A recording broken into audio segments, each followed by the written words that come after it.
नमस्कार दोस्तों, ST with Dev channel में आपका स्वागत है। दोस्तों, पिछली वीडियो में हमने भारत शासन अधिनियम 1935 के बारे में देख लिया है। आज हम देखते हैं भारत में जो प्रांतीय चुनाव हुए थे 1937 ईस्वी में, इसके बारे में चर्चा करते हैं। दोस्तों, आप कमेंट ज़रूर किया करो।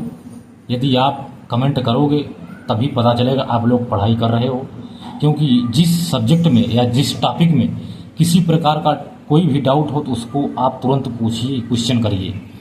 और भी अदर सब्जेक्ट पढ़ा रहे हैं तो थोड़ा थोड़ा पढ़ते चलिए और नोट्स ज़रूर बनाइए दोस्त। तो देखते हैं भारत में जो प्रांतीय चुनाव हुए थे 1937 ईस्वी में, इसके बारे में देखते हैं। तो उस समय भारत में जो 1937 में जो प्रांतीय चुनाव हुए थे, उस समय भारत में काफ़ी पार्टियां थी। जैसे एक पार्टी थी पंजाब में, यूनियनिस्ट पार्टी, जिसको अफसर फैजी ने बनाया था, इसके संस्थापक हैं अफसर फैजी। यूनियनिस्ट पार्टी पंजाब की है। बंगाल में एक पार्टी थी कृषक प्रजा पार्टी, इसके संस्थापक हैं फजलुल हक।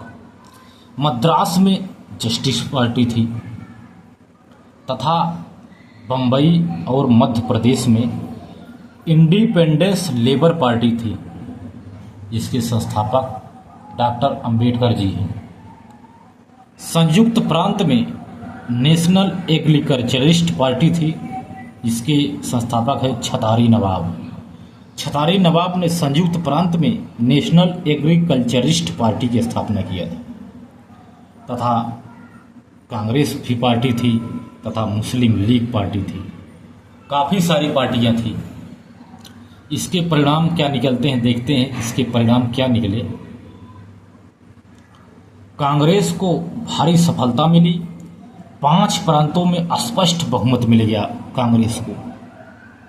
बिहार, उड़ीसा, मद्रास, संयुक्त प्रांत तथा मध्य प्रांत, इन 5 जगह यानी 5 प्रांतों में इन्हें भारी बहुमत मिला, स्पष्ट इनका बहुमत मिल गया। बम्बई में लगभग इनको बहुमत मिल गया।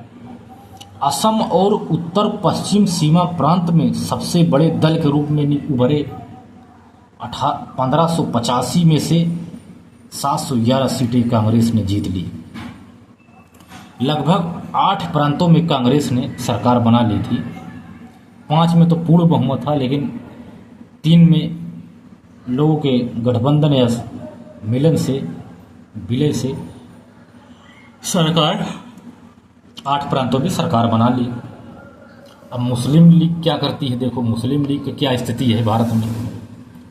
मुस्लिम लीग 482 प्रत्याशी में से मात्र 51 पर ही इन्होंने जीत ली। 51 पर ही इनको जीत मिली 482 सीटों में। यानी कांग्रेस मुस्लिम सीटों पर, जो कांग्रेस थी, जो जहां पर मुस्लिम सीटें थी, 58 में से 26 सीटें जीत ली, जहां मुस्लिम बाहुल्य क्षेत्र था, जहां मुस्लिम दावा करते थे कि यहाँ हमारी सीट है। मुस्लिम लीग का यह दावा था कि यहाँ तो हमारी सत्ता बनेगी। वहाँ भारत के मुस्लिम का प्रतिनिधित्व जो करते थे, वहाँ वो झूठा साबित हो गया, क्योंकि वहाँ कांग्रेस की सरकार बन गई और उनका कहना हुआ सब झूठा हो गया। मद्रास की जो जस्टिस पार्टी थी प्लस संयुक्त प्रांत की नेशनल एग्रीकल्चरिस्ट पार्टी, दोनों पार्टी सरकार की समर्थन के बावजूद भी, सरकारी समर्थन इनको मिला था, अंग्रेज का समर्थन मिला था, फिर भी ये हार गए। इसके बाद डॉक्टर अंबेडकर ने जो इंडिपेंडेंस लेबर पार्टी की स्थापना किया था बम्बई में, वहाँ उन्होंने 15 सीटों पर चुनाव लड़ा था, जिसमें से उन्होंने 13 सीटें दर्ज की, 13 सीटें जीत ली। उसके बाद कांग्रेस ने जो सरकार का गठन किया था, इसके बारे में देखते हैं। बिहार में कांग्रेस की सरकार का गठन किया गया, तो यहाँ के मुख्यमंत्री श्री कृष्ण सिन्हा को बनाया गया। उड़ीसा में कांग्रेस की सरकार का गठन किया गया, BN दास यहाँ के CM बने। यह स्पष्ट बहुमत की सरकार थी। उड़ीसा में स्पष्ट बहुमत की सरकार थी।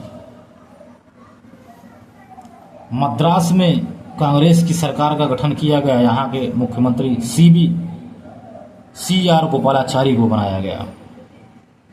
संयुक्त प्रांत में कांग्रेस की सरकार बनी, बहुमत से गोविंद बल्लभ पंत को CM बनाया गया। मध्य प्रांत और बरार में कांग्रेस की सरकार बनाई गई। NB खरे ने तथा रविशंकर शुक्ला को इनको बाद में मुख्यमंत्री बनाया था। सबसे पहले NB खरे बने थे मध्य प्रांत बरार में। मध्य प्रांत में NB खरे को बनाया गया था और बरार में रविशंकर शुक्ला को बनाया गया, ऐसा था बाद में। उसके बाद असम में कांग्रेस और कुछ मिलीजुली पार्टियों ने मिलकर सरकार बनाई थी। वहाँ के आप मुख्यमंत्री कौन बनाए गए थे, आप कमेंट में इसका उत्तर दीजिए कि जो असम प्रांत था वहाँ कांग्रेस और मिलीजुली सरकार का गठन किया गया था, वहाँ के मुख्यमंत्री कौन बनाया गया था। उत्तर पश्चिम सीमा प्रांत में कांग्रेस और उनकी मिलीजुली सरकार बनी, यहाँ के CM डॉक्टर खान साहब को बनाया गया। बम्बई में भी मिलीजुली सरकार बने, यहाँ BN खरे को बनाया गया। इसके बाद पंजाब में मुस्लिम लीग और यूनियनिस्ट पार्टी थी पंजाब की, दोनों ने मिलकर के सरकार बनाया। यहाँ के CM थे सिकंदर हयात खां को बनाया गया। इसके बाद बंगाल में मुस्लिम लीग और कृषक प्रजा पार्टी ने मिलकर सरकार बनाई थी तथा मुख्यमंत्री फजल हक को बनाया गया था। सिंध प्रांत में मिलीजुली सरकार थी, यहाँ के CM थे अल्लाह बख्श। इसके बाद 28 माह तक की सरकार चल पाई थी। 28 माह तक सरकार चली थी कि द्वितीय विश्व युद्ध शुरू हो जाता है और बिना सहमति से ही भारत को शामिल किया जाता है। जब भारत को शामिल कर लेते हैं तो कांग्रेस बहुत नाराज होती है और इस कारण से 8 प्रांतों से कांग्रेस ने इस्तीफा दे दिया, जिससे सरकार गिर गई। अक्टूबर 1939 में जब सरकार ने इस्तीफा दिया कांग्रेस ने, तो सरकार गिर गई। लीग ने इसके उपलक्ष्य में उत्सव मनाया। 22 दिसंबर 1922 को इन्होंने मुक्ति दिवस मनाया था। जब इन्होंने 1922 में ही मुक्ति दिवस मनाया था, इसी के उपलक्ष्य में इन्होंने लीग ने उत्सव मनाया कि 1939 में सरकार गिर गई। मुक्ति दिवस 1922 में ही मना लिया था मुस्लिम लीग ने। तो दोस्तों ये थी, मतलब ये था 1937 में चुनाव हुए थे भारत में, प्रांतीय चुनाव, इसके बारे में देख लिया है। इसके बाद मिलते हैं अगले वीडियो में दोस्तों। कुछ अधिवेशन आपको पढ़ाएंगे, हरिपुरा त्रिपुरी रामगढ़ अधिवेशन, इसकी चर्चा अगले वीडियो में करते हैं दोस्तों। जय हिंद।